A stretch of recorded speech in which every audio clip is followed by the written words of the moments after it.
Hi, Ken Pederson here with another homebuyer education topic. What is PMI? PMI stands for Private Mortgage Insurance, and PMI specifically pertains to conventional mortgages and buyers who are purchasing a home and getting a conventional mortgage are required by lenders to pay PMI if they put less than 20% down payment on the property. PMI protects the lender in case the buyer goes into foreclosure. So private mortgage insurance is mortgage insurance that your lender purchases for you that you pay for in case you go into default and foreclosure.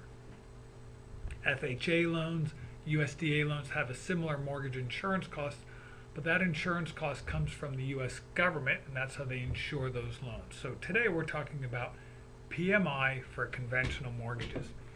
The costs for PMI do vary from buyer to buyer, primarily for two reasons. Number one, credit score. The higher the credit score, the lower the cost for PMI, and also the loan to value. Typically in 5% increments, the cost of PMI will go down the more you put down. So from 0 to 5% down, 5.1% to 10% to 15%. So the more you put down in 5% increments, the lower the cost of your PMI. There's three primary ways to pay PMI, and this is important for you homebuyers. Number one, write in the monthly payment. Your PMI cost will be included in your monthly payment each month. Number two is what's called a single file premium. Single file premium is a cost that you pay at closing in exchange for no addition to your monthly payment. Yeah, so it's one of these pay me now or pay me later. You can reduce your costs and pay it in your monthly payment, or increase your closing costs at settlement but reduce your monthly payment. And there's also a blend where you pay a little bit of a premium for a slightly lower payment in your monthly payment. So three ways to pay PMI: in the payment, single file premium paid up front, or a blend with a small premium and a slightly lower payment. The beauty is this: the buyer, you the buyer, has the option of which way to go. Hopefully you're working with an experienced, good mortgage banker that can help you determine the right way to pay PMI that fits your needs, not the lender's needs. The other nice thing about PMI compared to FHA or USDA loans, you can drop PMI as you build equity in your property. There are a couple of different ways for you to drop PMI as you go through. So it's not something you're going to pay for the life of your loan like you do with FHA or USDA.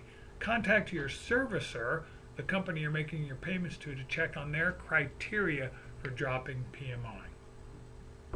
Lastly, there's 4 or 5 major PMI companies, and they're all different, which means they have different underwriting criteria to approve your loans because they have to issue an approval, and they have different costs. Important there. Some lenders don't work with all 5 PMI companies. They might be restricted to only 1 or 2 or 3, and some don't have any choice at all because they're shipping their loan to another investor for the approval and the underwriting. So, as a buyer, be really careful. Once again, work with an experienced mortgage banker that can help you decide what's the right way to pay PMI and to choose the right company so that you're not overpaying for insurance that's adding to your payment or to your closing costs. Because there can be a notable difference in costs between different mortgage insurance companies. So there's our tip of the day. What is PMI?